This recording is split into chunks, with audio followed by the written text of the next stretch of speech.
Vous êtes sur Jésus sur vie. Parce qu'au milieu de la jeunesse, le diable a distillé une pensée. C'est que la sexualité, c'est rien. La sexualité, non, on fait et puis c'est fini. Tu vas à gauche, moi je vais à droite. Chacun continue son chemin. Qu'est-ce que ça fait? Et des fois, les hommes, les jeunes gens posent même la question, est-ce que tu es tombée enceinte? Non. Et alors? Ça veut dire que tu crois que ce qui est grave, c'est la grossesse. Mon frère, tu as déjà commencé à chuter et tu es déjà dans la catastrophe. Le mystère de la sexualité, le danger, ce n'est pas la grossesse. Le danger de la sexualité est plus invisible que visible. J'ai besoin des amens. Le mystère et le danger de cet acte, je dis, on va l'appeler la porte de Bathsheba pour éviter de choquer certaines sensibilités. Le mystère de la porte de Bathsheba, ce n'est pas d'abord le fait d'avoir un ventre qui gonfle. Le danger est plus spirituel que physique. C'est comme ça que quand vous vous lancez dans cette vie, vous dites, le pasteur n'a pas vu, le pasteur ne sait pas. Si seulement tu savais que tu ne devrais pas avoir peur du pasteur, tu devrais avoir peur de ce que tu as créé. J'ai besoin des amens. Ne me donne pas un amen comme si tu étais dans un congélateur, donne-moi un amen. Tu devrais avoir peur de ce que tu as créé. Et d'ailleurs aujourd'hui aussi, que Dieu t'ouvre les yeux, peut-être que ce que tu vis, c'est dû à certaines choses que certaines personnes ont créées. Que l'Éternel nous aide. C'est une porte qui maintient l'alliance maléfique, diabolique, destructeur dans la famille lorsque cette porte a été mal utilisée.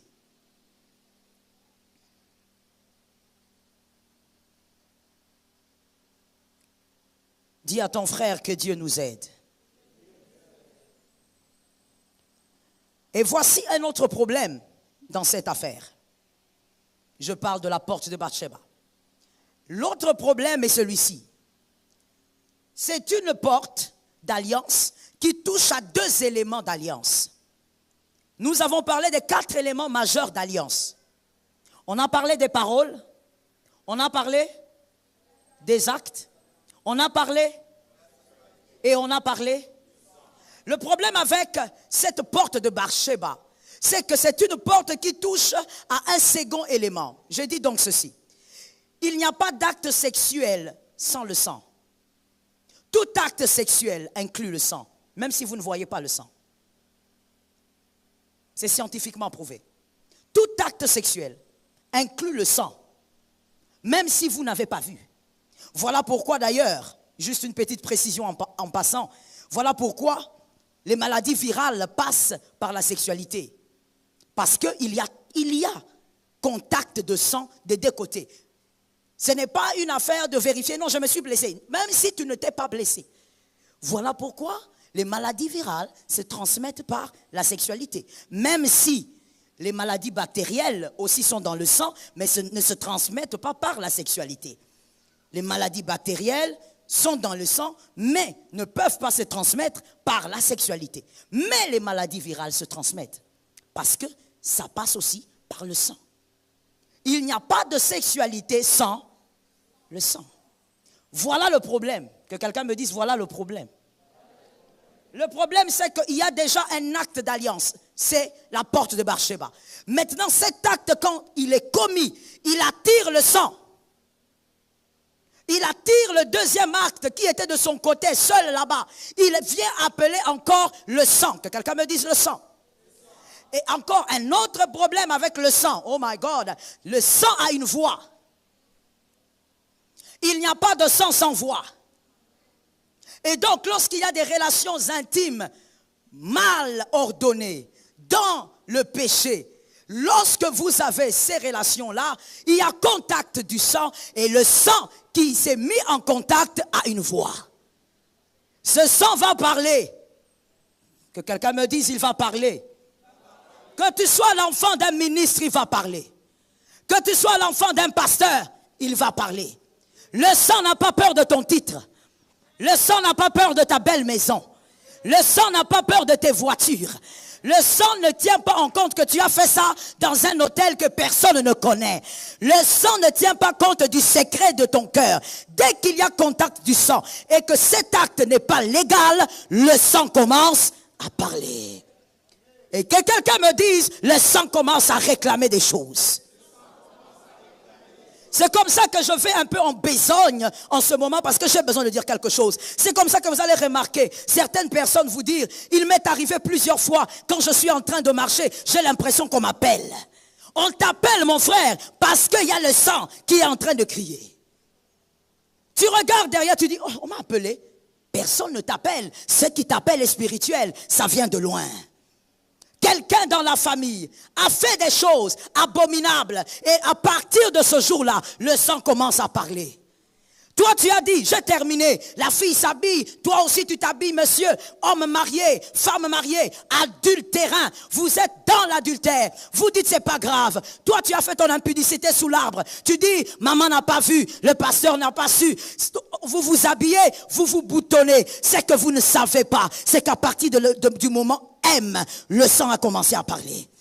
Toi, tu dis, on s'est séparés à 20h. Vous ne vous êtes jamais séparés. Ce jour-là, les sangs se sont mis ensemble et les sangs ont commencé. Vous vous êtes jamais séparés. Non, c'était seulement le coup d'une soirée. C'était seulement un coup. Mon frère, le sang a parlé à partir de ce jour-là. Et si ça commence avec toi, oh malheur à toi, parce que tu as imposé à ta lignée une alliance perpétuelle.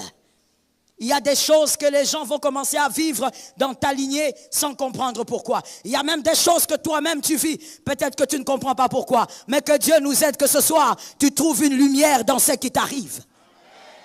J'aime cet amen, c'est un amen d'humilité. Le sang parle. Le sang ne se tait pas. Il y a peut-être quelqu'un qui dit, maman, donne-moi le verset qui dit que le sang parle. Prenons le verset. Parce que tout ce qu'on dit est biblique. La voix du sang, Genèse 4, 10. Un deuxième témoin, sinon ça ne serait pas véridique. Hébreux 12, 24. Genèse 4, 10, Hébreux 12, 24. Dans ce verset que je vous ai donné, on parle de la voix du sang. On parle de la voix du sang. Le sang qui crie. Dans ta famille, certaines abominations sexuelles, et des fois aujourd'hui banalisées par la jeunesse. Il y a même des gens qui disent, qu'est-ce que ça fait? Laissez-les tranquilles.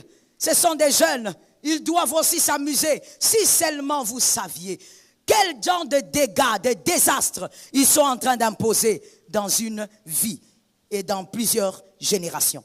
Voici encore, je vais en besogne pour dire, le danger avec les démons, que quelqu'un me dise le danger. En réalité, nous, enfants de Dieu, les démons ne nous font pas peur parce que c'est la plus facile des choses à chasser.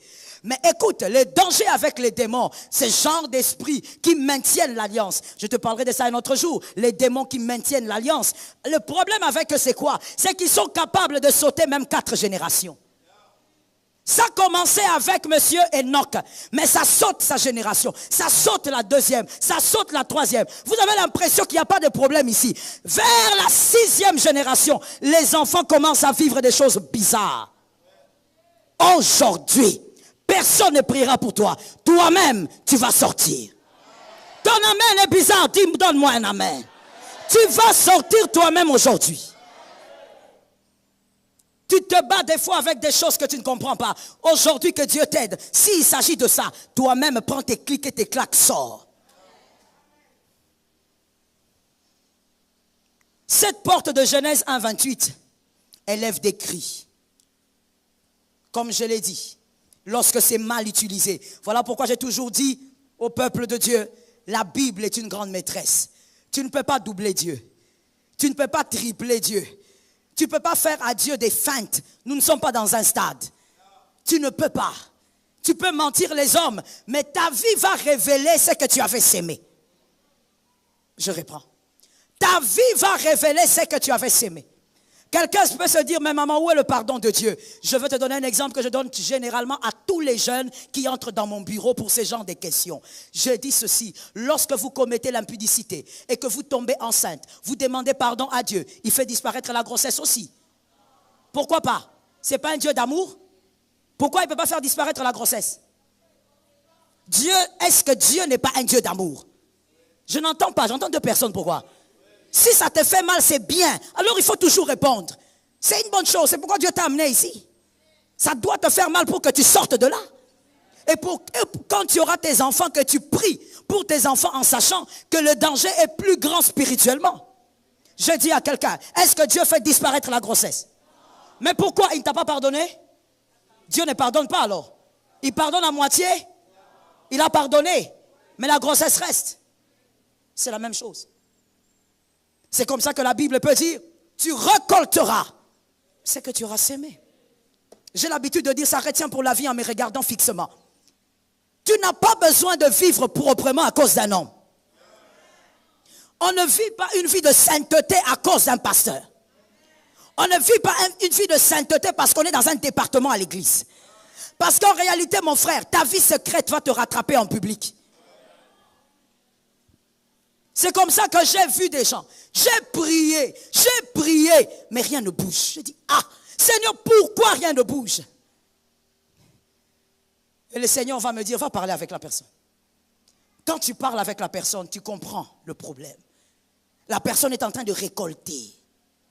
Mon frère, il faut récolter des semences positives. Voilà pourquoi Dieu te fait grâce ce soir. Que toi, tu sois un précurseur différent. Sois une précurseuse différente. Est-ce que quelqu'un m'entend bien? Écrivons s'il vous plaît. Le premier 1. Le premier 1. Cette porte de Bar-Sheba élève des cris destructeurs lorsque la cause de cette relation a attiré la mort d'un homme comme Uri. Vous avez commis l'adultère, pour cacher votre adultère, vous avez tué quelqu'un, vous avez empoisonné la femme d'autrui, vous avez empoisonné l'homme d'autrui, parce que vous avez commis l'adultère, vous voulez que ça reste secret. Donc, cette porte a entraîné la mort. Lorsqu'elle entraîne la mort ou la mort encore d'un enfant, parce qu'il y a des choses comme ça aussi, vous verrez un père ou une mère commettre l'adultère et puis l'enfant meurt à la maison. Pourquoi? Parce que le mal est entré. Lorsque l'acte, la porte de Bar-Sheba a attiré la mort, mon frère, tout à l'heure, tu vas voir, comprendre et par la grâce de Dieu, tu dois être délivré. Lorsque votre acte, la porte de Bar-Sheba, a attiré la mort d'un enfant, d'un fœtus, tu as fait avorter une femme. Pourquoi? Parce que tu es allé dans l'impudicité. Tu savais que c'était un péché. Mais tu as fait avorter la fille parce que tu ne veux pas que les hommes sachent que tu as un enfant.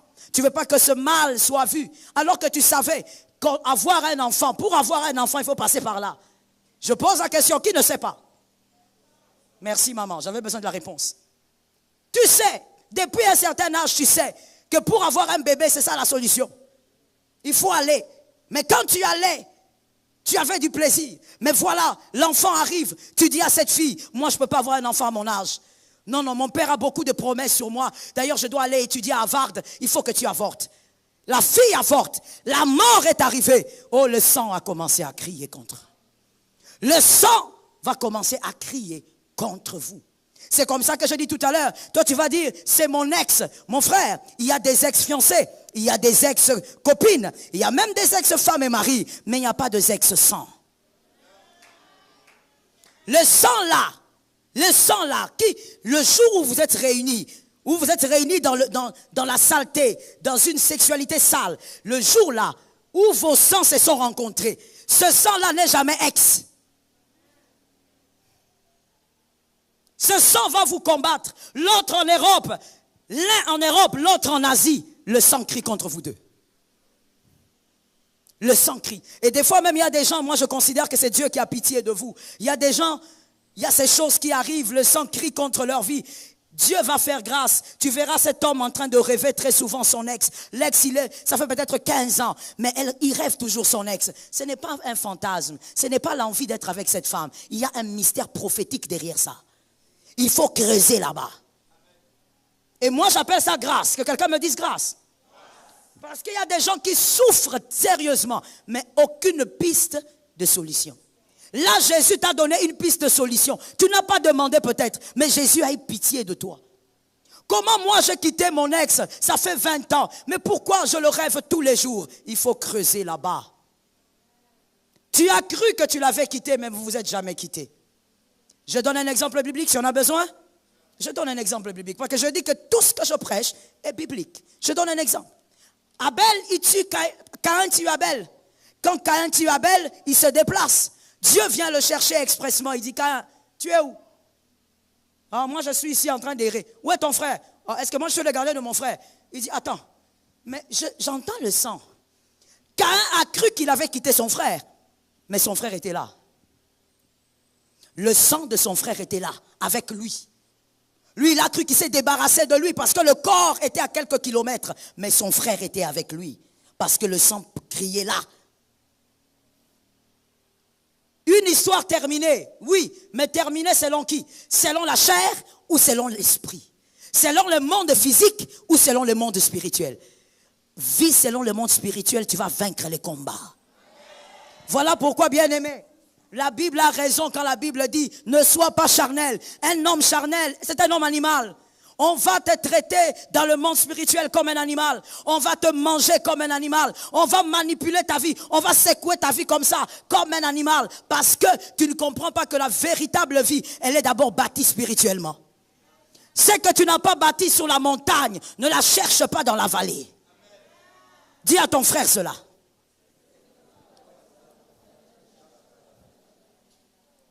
Que Dieu nous délivre.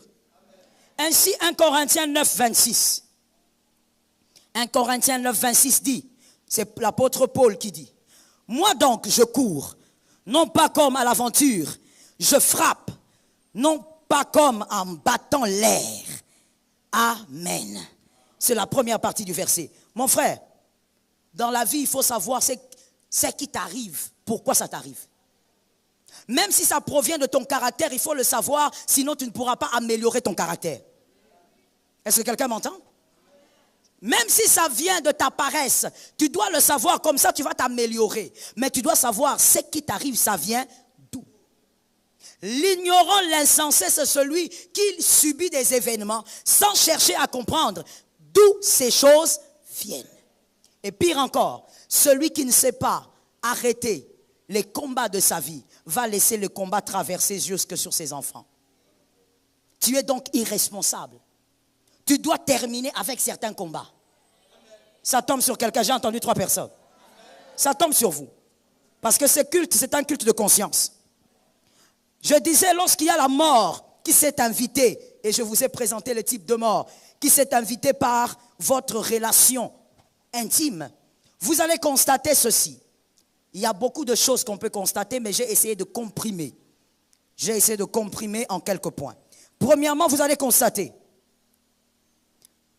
la croissance pénible des enfants dans la famille. Les enfants grandissent péniblement. Il y a beaucoup trop de maladies, il y a toujours des problèmes. Les enfants ne grandissent pas dans la paix. Les enfants ne grandissent pas dans la quiétude. On dit que Dieu, et c'est vrai, est celui qui donne les enfants. Mais ce que Dieu donne est rempli de paix. La bénédiction de l'Éternel se fait suivre. Ça peut se faire suivre de combats, mais tu auras la victoire parce que c'est Dieu qui a donné. Mais vous verrez que dans la famille, les enfants, c'est difficile pour qu'ils grandissent dans la paix. Les enfants sont toujours attaqués par des petites choses qui empêchent une croissance paisible. Deuxièmement, vous allez remarquer qu'il y a aussi difficulté de voir la croissance des foyers, parce que le foyer aussi doit croître. Mais vous verrez que dans la vie de ces gens-là, ou dans la lignée, si c'est venu de loin, vous verrez que dans votre famille, il n'y a pas de foyer qui croît dans la paix. Il n'y a pas de foyer qui s'épanouit dans la paix. Les foyers se tiennent ensemble avec beaucoup de difficultés. Ça veut dire, c'est comme un foyer là où il y a 2 gros bulldogs. Ça veut dire, tout le temps, on a l'impression que ça va se briser. Aujourd'hui, où les gens vivent dans le qui-vive tous les jours. Il n'y a pas d'épanouissement. Il n'y a pas de croissance de foyer. C'est tous les jours. On va partir, je vais partir, je vais faire ceci, je vais faire ceci. Tous les jours, il y a des menaces de séparation, des menaces de dislocation. Vous vous posez la question, mais qu'est-ce qui se passe dans cette famille? Pourquoi au milieu de tes frères, de tes sœurs, il n'y a pas des gens qui s'épanouissent dans leur foyer? Que l'Éternel délivre. Ces éléments, je les donne afin que tu observes ta famille. Si ce problème vient de loin, ce sont des choses que vous allez constater. Mais si toi-même tu as été acteur, actrice des choses comme ça, ce sont les choses que tes enfants vont vivre, que tes petits-enfants vont vivre.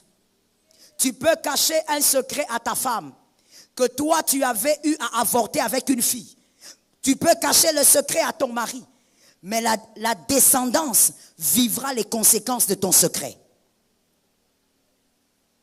La descendance vivra l'influence de ton secret. C'est là où j'ai l'habitude de dire à certains jeunes qui viennent des fois pleurer dans mon bureau, face à certains combats, quand on prie, Dieu révèle. Je dis, mon frère, tu te bats avec des choses que tu ne connais pas. Tu te bats avec des choses qui viennent de loin, mais que toi-même, tu ne connais pas. Tu n'as connu ça ni d'Adam ni d'Ève, mais tu te bats avec aujourd'hui. Parce qu'il y a des gens avant toi qui ont gardé le secret. Mon frère, garder le secret dans le cœur là, ce n'est pas secret pour le monde spirituel. Je réponds ça parce que tu n'as pas dit amen. Non, ne dis pas amen, laisse-moi répondre. Répondre et puis tu vas dire amen. Le secret qu'il y a dans ton cœur, ce n'est pas secret pour le monde des esprits. Ce n'est pas secret. Non, ce jour-là, personne n'était là. Il est parti, il m'a pris des produits et il m'a amené les produits. J'ai bu le produit seul dans ma chambre et puis j'ai avorté. Personne ne sait. Il n'y a que lui et moi. C'est ce que tu crois. Ta descendance va vivre les impacts. Il faut absolument terminer avec. Est-ce que quelqu'un m'entend très bien? Il faut absolument finir. C'est pourquoi j'exhorte la jeunesse et je dis, la sexualité n'est pas une blague, c'est une porte. La sexualité n'est pas une blague, c'est la rencontre du sang.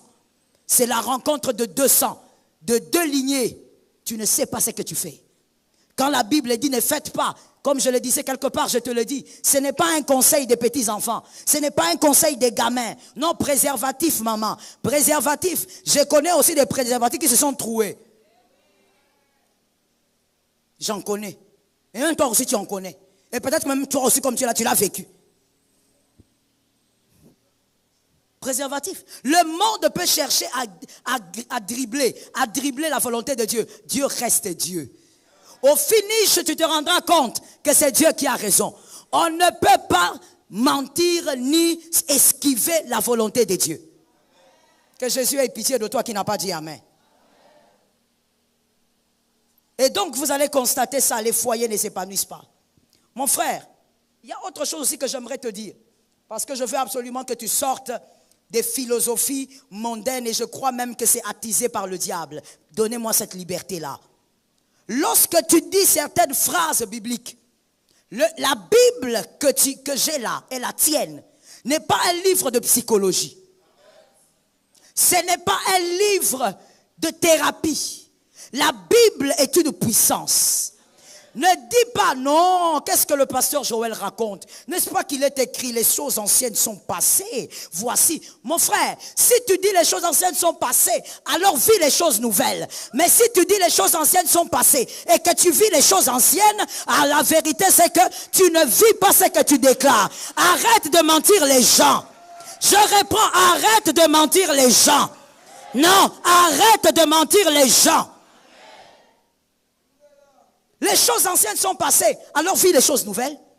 Les choses anciennes sont passées, mais tu es impudique. Et ton impudicité, c'est l'impudicité qu'avait ton père. Toi, tu viens nous montrer des choses comme si, non, ces choses-là, vous voulez dire aux gens, ce n'est pas biblique. Mon frère, la délivrance est biblique. Cet amen m'a dérangé. Je dis la délivrance est biblique.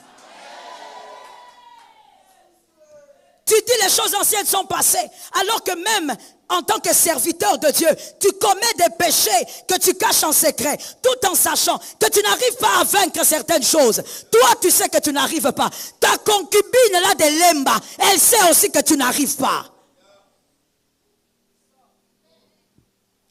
lorsqu'on est incapable de donner la puissance, il faut se taire. Mais ne mentez pas le peuple de Dieu. Si tu es incapable de manifester la puissance de la délivrance, ne dis rien. Mais ne va pas discuter sur la délivrance. Mon frère, tant que tu seras sur terre, que chaque fois la vérité t'affranchisse, que la vérité t'affranchisse, que la vérité t'affranchisse. Est-ce que quelqu'un m'entend? J'ai toujours dit, la vie chrétienne, ça ressemble à une maison ayant plusieurs pièces. Un jour, Dieu te fait entrer dans la chambre, la vérité t'a affranchi. Un autre jour, Dieu va te prendre, il te fait entrer dans la cuisine, une autre vérité t'a affranchi. Il ne faut pas être dans des philosophies qui ne mènent à rien. Tu dis une chose alors que tu ne la vis pas. La Bible, on la vit. Si les choses anciennes sont passées, mon frère, ne vis pas alors les combats anciens de ton père. Ne les vis pas. On avait engrossé ta tante.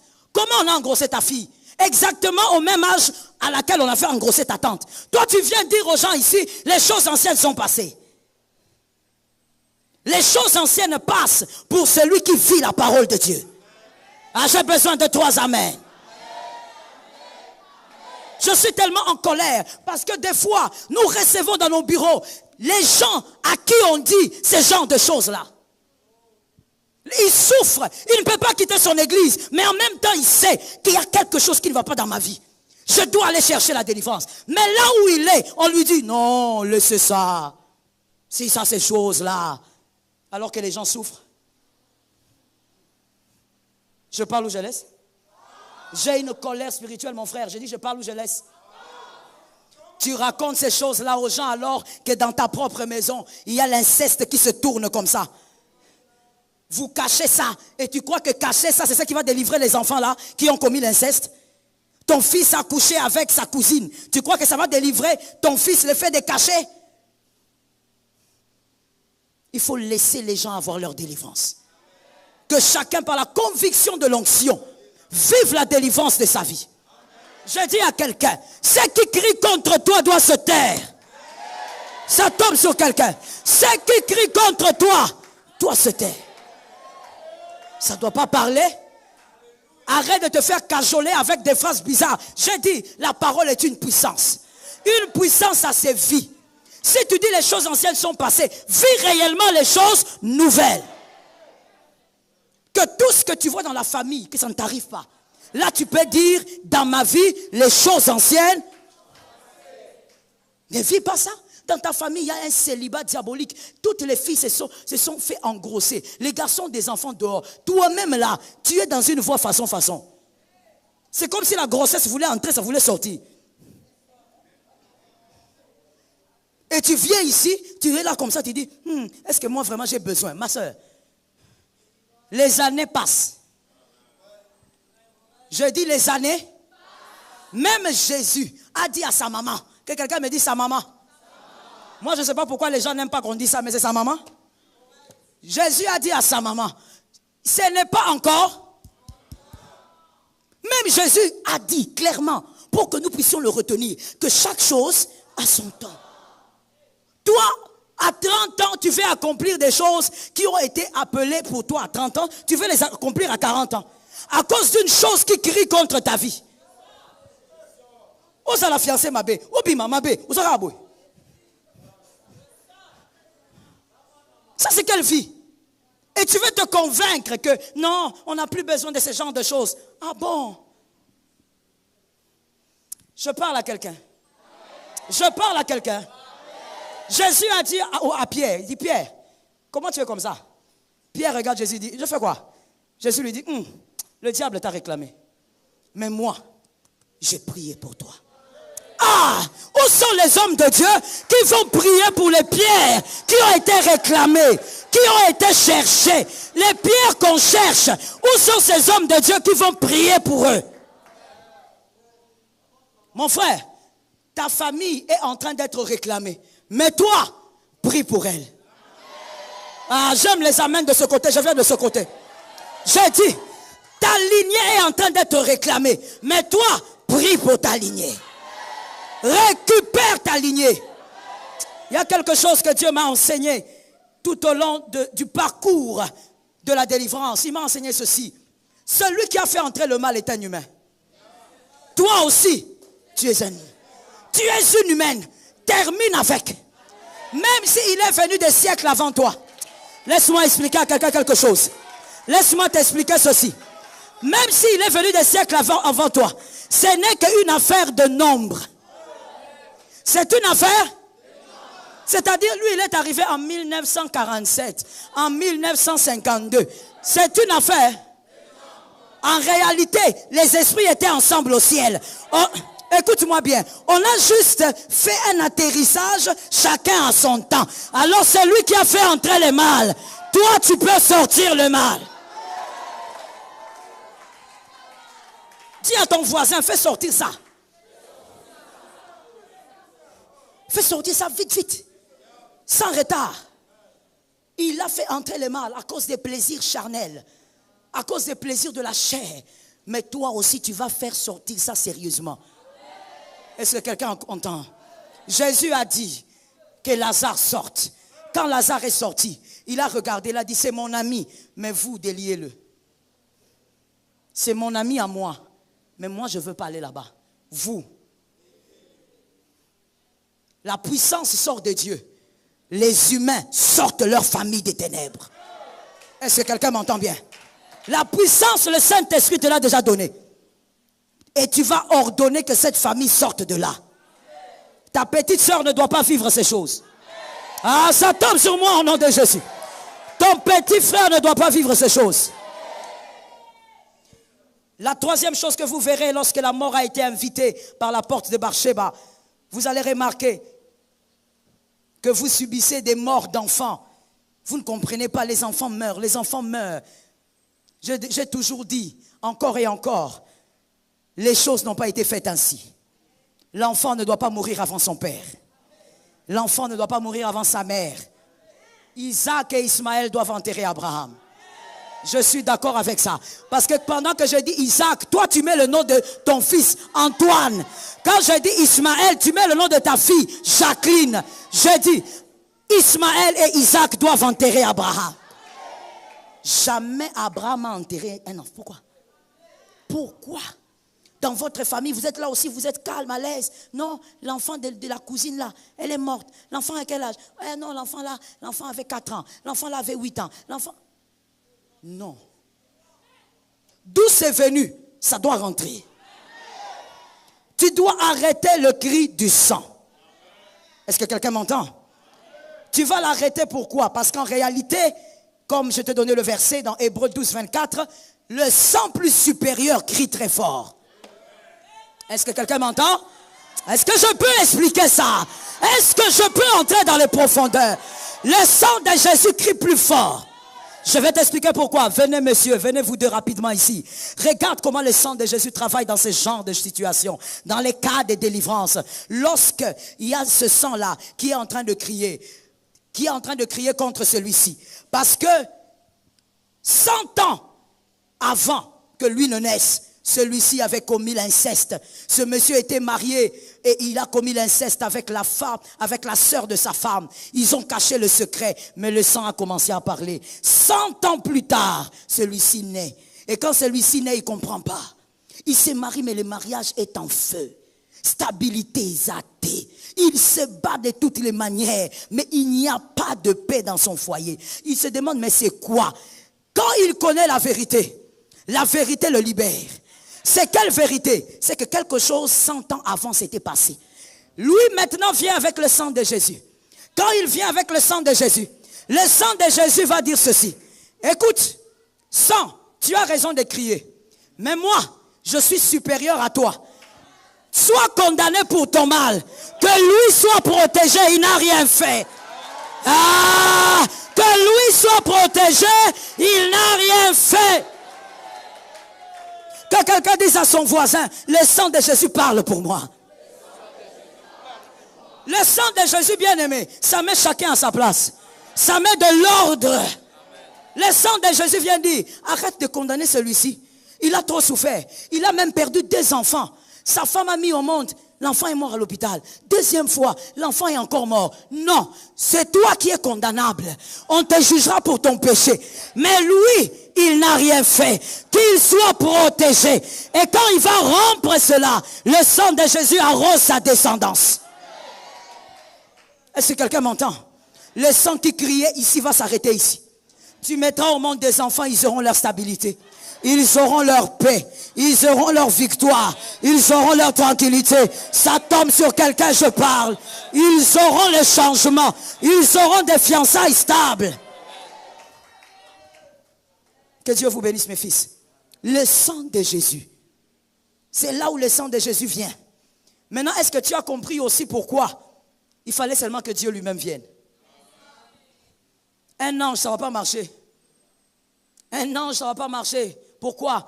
Parce que quand l'ange va aller vouloir protéger celui qui subit les supplices d'il y a 100 ans, il y a un démon qui est une principauté qui va venir, qui va dire, toi tu veux le protéger comment? Moi je suis supérieur à toi. Moi j'ai un pouvoir qui est supérieur à toi. Tu es un ange, c'est vrai, mais dans la hiérarchie, moi j'ai plus de pouvoir que toi. L'ange allait avoir des problèmes. Il y a quelqu'un qui me regarde qui me dit, maman, est-ce que c'est possible? Je dis oui, va lire le livre de Daniel. L'ange a été arrêté par le prince de Perse. Pourquoi? Ce démon était plus supérieur que celui qui avait le message. Mais voilà pourquoi ça ne pouvait pas être un ange. Parce qu'on allait un jour l'arrêter. Mais Dieu lui-même, il est supérieur à lui-même. C'est comme ça qu'il a dit à Abraham, Abraham, comment tu as fait des choses comme ça? Comment tu peux obéir jusqu'à ce point? Je jure par moi-même, parce qu'au-dessus de moi, il n'y a personne. Je dis au nom de Jésus, dans ta famille, tu vas verser le sang. Au-dessus de Jésus, il n'y a personne. Tu vas te décider aujourd'hui. Ces choses qui sont en train de crier contre vous. Tu regardes comment tes sœurs vivent dans un déséquilibre. Vous n'arrivez pas à comprendre pourquoi. Pourquoi leur mariage est si déséquilibré? Pourquoi il n'y a pas de paix, il n'y a pas de croissance? Pourquoi les enfants meurent avant le temps? Tu dois refuser cela. Je vais aller au-delà, j'entends l'Esprit me dire quelque chose. Il m'a rajouté quelque chose que je n'avais pas prévu. Je vais te le dire. Écoute, au-delà de voir des enfants mourir, il faut refuser que les gens meurent jeunes dans votre famille. Ça aussi, ce sont les crises antiques. Tu vas voir dans une famille, personne ne dépasse 70 ans. Pourquoi?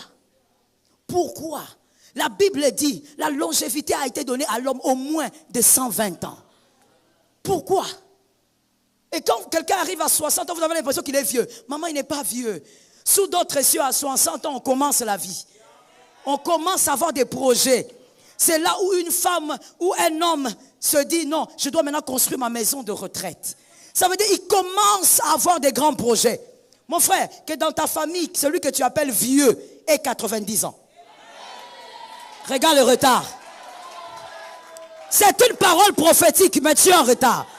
Que celui que tu vas regarder, tu dis, chez nous, on a des vieux, que ça soit 90 ans.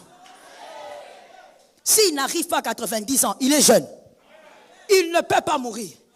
Vous savez, une fois, j'étais en train d'observer. Quelqu'un m'avait envoyé ça, je ne sais plus qui, m'a envoyé une vidéo.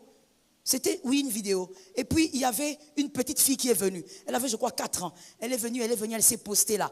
Elle avait, je crois, un t-shirt avec un jean. Elle était là, elle avait 4 ans. Et après, on voit une autre qui vient, qui s'avance. C'est sa maman. Elle vient aussi, elle poste là.